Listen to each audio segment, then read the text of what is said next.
Sudah hampir setahun ini, setiap malam di gubuk reot mereka terasa seperti siksaan batin bagi Joko.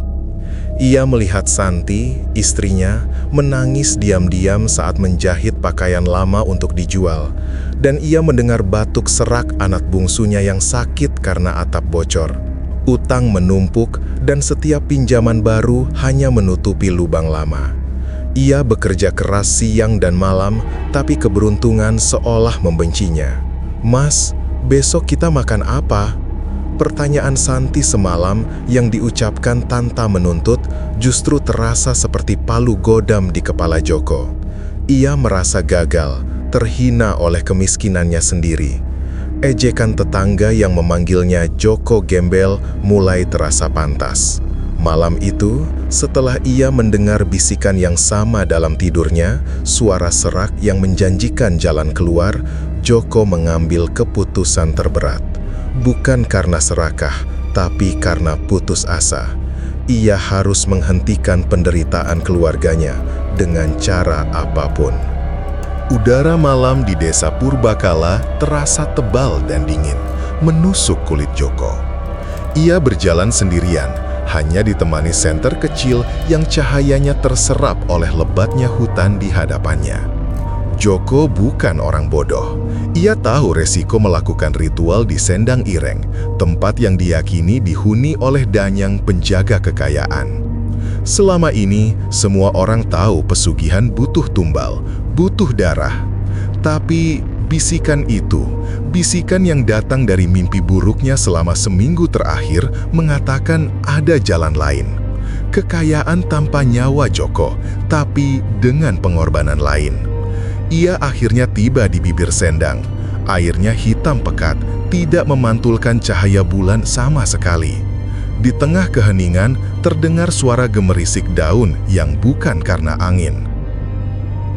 Dari balik pohon beringin tua, muncul sosok yang tidak jelas, tinggi dan kurus, seperti bayangan yang dipadatkan. "Kau, Joko?" Suara itu bergetar, tanpa emosi, seperti suara dari dasar sumur kering. Joko menelan ludah, memegang erat jimat pemberian kakeknya. "Benar, aku datang untuk perjanjian." Sosok itu tertawa pelan, tawa yang terdengar seperti pecahan kaca. "Pintarmu mencari jalan yang bersih, pesugihan tanpa darah ada. Tapi kau harus tahu Joko, darah adalah hal mudah. Pengorbanan yang kubutuhkan darimu jauh lebih menjijikan." Apa yang harus aku korbankan?" tanya Joko, suaranya tercekat. "Dirimu sendiri. Setiap kali kau membutuhkan kekayaan yang melimpah, kau harus menanggalkan kemanusiaanmu. Kau harus berbuat mesum dengan siapapun yang kau temui pertama kali setelah permintaanmu terkabul.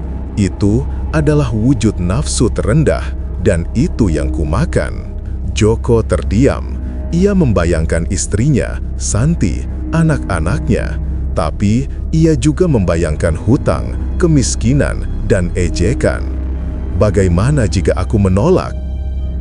"Maka kau kembali miskin, dan kami akan sering-sering mengunjungimu di malam hari," jawab sosok itu datar.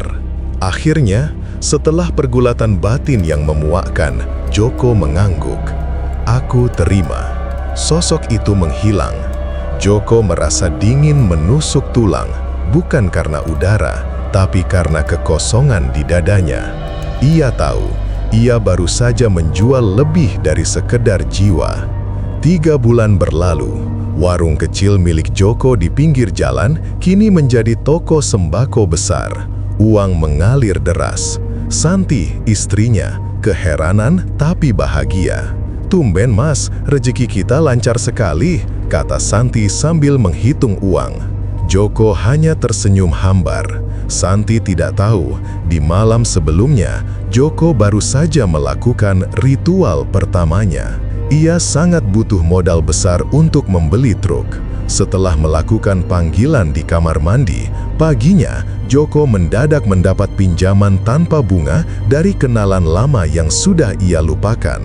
Persis setelah pinjaman itu cair, di perjalanan pulang, Joko bertemu seorang wanita gila yang tersesat. Ia menutup wajahnya dengan rasa jijik saat mengingat perbuatan itu di bawah jembatan sepi. Ia merasa seperti binatang. Ia merasa dayang itu tertawa di telinganya. Beberapa bulan kemudian, Joko butuh lagi. Kali ini untuk menyuap pejabat agar tender proyeknya lancar. Permintaannya terkabul dalam hitungan jam. Uang suap itu tiba-tiba tersedia di rekeningnya tanpa ia ketahui dari mana asalnya. Kali ini korbannya adalah seorang pedagang asongan tua, seorang wanita sebatang kara yang kelelahan. Joko membius wanita itu dengan minuman. Dosa itu semakin besar, semakin berat. Setiap kali ritual itu dilakukan, ia akan mandi berjam-jam, menggosok kulitnya hingga memerah, seolah ingin menghilangkan bau busuk yang hanya ia sendiri cium. Ia mulai menjauhi Santi. Ia takut istrinya mencium bau dosa di tubuhnya. Ia menjadi kaya raya, memiliki rumah mentereng, mobil mewah. Tapi ia selalu gelisah. Matanya cekung, tidurnya tak pernah nyenyak. Ia selalu merasa ada yang mengawasi, menunggu ritual berikutnya.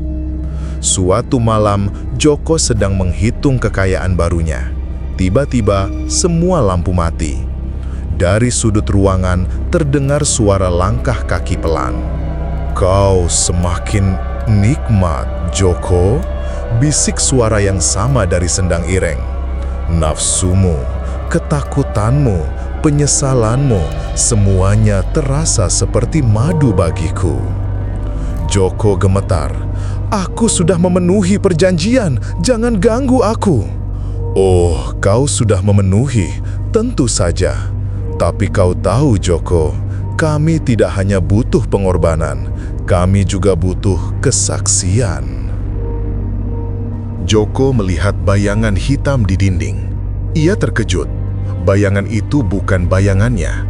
Itu adalah bayangan Santi, istrinya, yang sedang berdiri di ambang pintu kamar. Wajah Santi pucat, matanya kosong, seperti jiwa di dalamnya telah diambil. "Mas Joko, kok gak tidur?" tanya Santi, suaranya datar dan dingin. Joko membeku. Santi berjalan mendekat.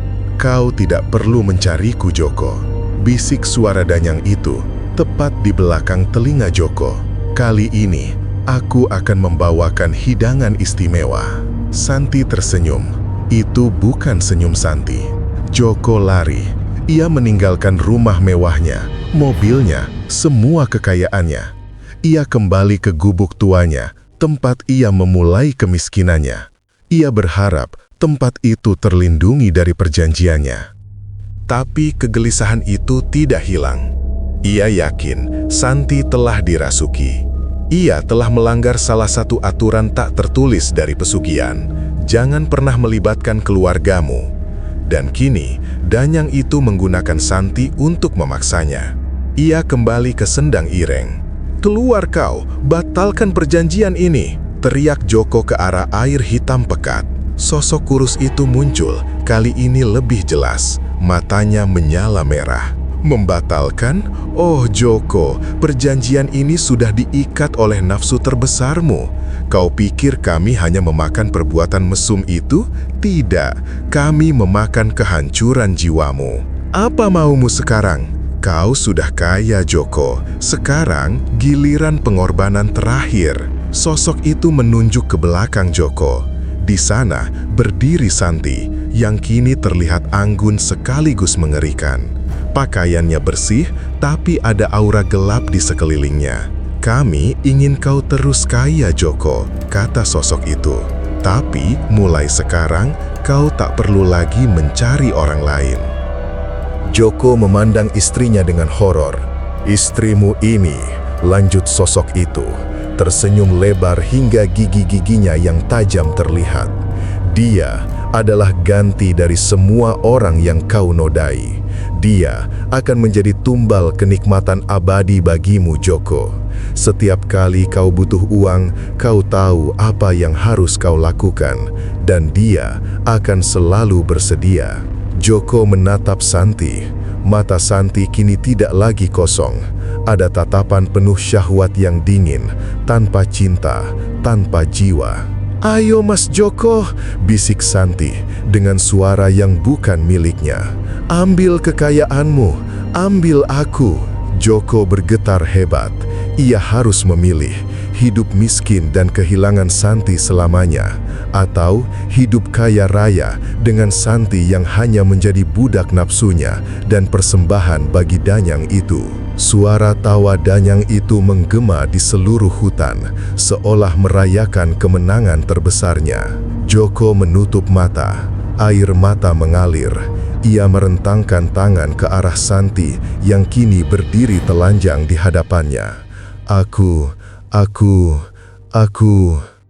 Keesokan harinya, Joko kembali ke rumah mewahnya. Ia menjadi lebih kaya, lebih disegani. Ia berjalan melewati istrinya, Santi, yang sedang membersihkan rumah. Santi menatapnya, tersenyum. Senyum itu indah dan kosong. Joko mengambil kunci mobil, siap berangkat ke kantor. "Mas Joko," panggil Santi. Joko berhenti, berbalik. "Nanti malam, apakah Mas Joko akan butuh uang lagi?" Joko menatap istrinya, tidak menjawab. Ia hanya menyeringai kecil, seringai yang tidak pernah ia miliki sebelumnya. Ia keluar. Santi kembali menyapu lantai dengan wajah datar. Tapi jika dilihat lebih dekat, di sudut matanya ada sedikit air mata yang mengering, seolah jiwa aslinya sesaat muncul hanya untuk menangis sebelum kembali tenggelam dalam kendali sang Danyang. Joko kaya, Santi ada di sisinya. Tapi siapakah yang sebenarnya mengendalikan? Dan apakah Joko akan pernah berhenti membutuhkan kekayaan itu? Atau ia sudah terlalu menikmati dosa barunya? Semenjak malam di Sendang Ireng itu, kehidupan Joko bergerak dalam lingkaran setan yang sempurna. Joko menjadi semakin kaya. Kekayaannya tak lagi dihitung dalam hitungan juta, melainkan miliaran. Ia mulai membangun perusahaan real estate, menjajaki proyek-proyek tambang yang menggiurkan. Setiap kali ia membutuhkan suntikan modal cepat atau ingin menyingkirkan saingan bisnis yang mengganggu, ia tahu persis apa yang harus dilakukan. Kebutuhan itu bukan lagi muncul karena desakan kemiskinan, melainkan karena ketamakan. Dosa telah berevolusi dari kewajiban yang menjijikan menjadi sebuah kebutuhan yang memabukkan. Di mata publik, Joko adalah pengusaha sukses yang visioner. Di dalam rumah mewah yang dingin itu, ia adalah seorang budak yang mengenakan rantai emas. Santi ada di sisinya. Ia menjalankan tugas rumah tangga dengan sempurna. Ia tersenyum di depan para kolega dan rekan bisnis Joko. Ia tidak pernah mengeluh, tapi matanya selalu memancarkan kekosongan yang dingin.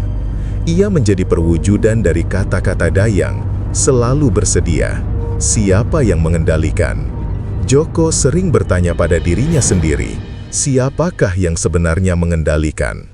Awalnya, ia yakin dirinya. Ia yang memilih kapan ia butuh uang, ia yang memulai panggilan. Namun, ia mulai menyadari hal yang mengerikan.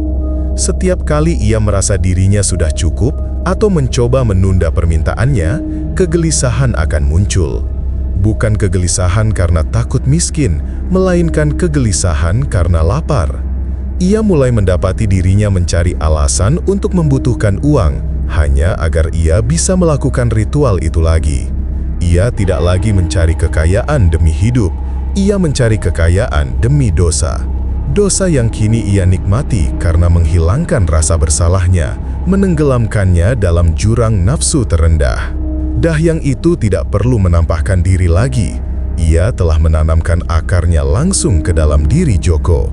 Ia menjadi bisikan yang jauh lebih pribadi dan intim, sebuah gairah gelap yang memaksanya menuntut kekayaan yang tidak perlu. Santi, istrinya, menjadi cermin kebenarannya. Suatu malam, setelah ritual yang mendatangkan pinjaman ratusan miliar, Joko menatap Santi yang berbaring di sampingnya. Wajahnya cantik tanpa emosi. "Santi," bisik Joko, suaranya parau. "Apakah kamu masih di sana?" Santi memalingkan wajah dan Joko bersumpah melihat sudut bibirnya tertarik ke atas membentuk seringai dingin danyang. "Aku selalu ada untukmu, Mas Joko," jawabnya dengan suara Santi, namun intonasinya adalah ejekan yang menusuk. "Aku adalah pengorbanan terbesarmu, Mas Joko. Setiap sentuhanmu, setiap nafsumu adalah makanan kami. Aku di sini agar Mas Joko tidak pernah berhenti." Joko tersentak mundur. Ia menyadari danyang itu telah membalikkan perjanjian. Danyang itu tidak hanya memakan kehancuran jiwa Joko, tetapi juga menumbuhkan nafsu dalam diri Joko agar ia terus berbuat dosa, memastikan sumber makanan mereka abadi. Joko tahu ia harus menghentikannya. Kali ini bukan demi Santi, ia sudah kehilangan Santi, tapi demi dirinya sendiri. Ia mencari cara untuk menghancurkan perjanjian itu. Ia memanggil kiai, paranormal, bahkan mencoba mendatangi pastor dari desa lain. Semua menatapnya dengan tatapan kasihan. "Engkau tidak menjual jiwamu, Nak. Engkau menukarkan kemanusiaanmu dengan kesenangan dosa, dan itu jauh lebih permanen," kata seorang kiai tua. "Satu-satunya jalan," lanjut kiai itu, "adalah berhenti. Berhenti membutuhkan, berhenti berbuat. Biarkan kekayaanmu mengering, biarkan nafsu itu mati karena kelaparan." Joko kembali ke rumah dengan hati yang sedikit terangkat. Ia akan menghentikan semuanya. Ia akan hidup sederhana. Keesokan harinya, Joko bangun dengan resolusi kuat. Ia masuk ke kamar mandi, mencoba menahan diri dari panggilan ritual. Tiba-tiba, Santi berdiri di ambang pintu kamar mandi, hanya mengenakan gaun tidur tipis. Ia tersenyum, senyum yang kali ini tidak dingin, melainkan sangat memikat dan penuh gairah yang terlarang. "Mas Joko," bisiknya, "perusahaan Mas Joko butuh tanah di samping pabrik. Ada kesepakatan rahasia yang Mas Joko lewatkan di meja kerja. Mas Joko butuh uang, kan?" Santi berjalan mendekat, matanya bersinar. "Dan aku juga lapar, Mas Joko. Kami lapar." Joko bergetar. Ia menatap istrinya, yang kini menjelma menjadi personifikasi dari nafsu dan kekayaannya. Ia bisa menolak uang, tapi ia tidak bisa menolak Santi, karena nafsu itu sudah menjadi dirinya. Joko menarik napas dalam-dalam, pandangannya mengeras, dan air matanya mengering sebelum sempat jatuh. Ia tidak lagi melihat Santi, ia melihat kekuatan, ia melihat penguasaan, ia melihat kesempatan untuk menjadi lebih kaya. "Iya," kata Joko, suaranya kini dalam dan tegas, tanpa keraguan, "aku butuh." Ia merengkuh Santi dengan kasar, bukan lagi dengan jijik, tetapi dengan kepemilikan yang dingin. Akhir yang terperangkap. Joko tidak pernah berhenti membutuhkan kekayaan. Ia terus menjadi kaya raya, memimpin rapat dengan senyum percaya diri, dan setiap malam ia kembali ke rumah untuk melayani nafsunya. Nafsu yang kini menjadi satu-satunya jembatan penghubung antara dirinya dan kekayaan yang ia cintai. Santi selalu ada. Ia adalah bukti abadi bahwa Joko memilih dosa. Siapakah yang sebenarnya mengendalikan danyang itu?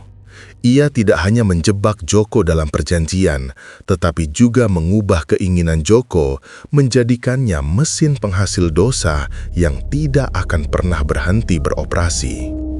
Joko kaya, Santi ada di sisinya, tapi Joko kini hanyalah hamba dari nafsunya sendiri, dan istrinya adalah altar tempat pengorbanan itu disempurnakan. Di balik senyumnya yang sukses, tersimpan jiwa yang telah tenggelam sepenuhnya, menikmati kenikmatan dari rantai emas yang ia kenakan. Segala sesuatu dan apapun itu Jangan terhasut oleh hawa nafsu. Selalu ingat kepada Yang Maha Kuasa, berserah diri, dan pastinya di dalam kepedihan pasti ada kebahagiaan.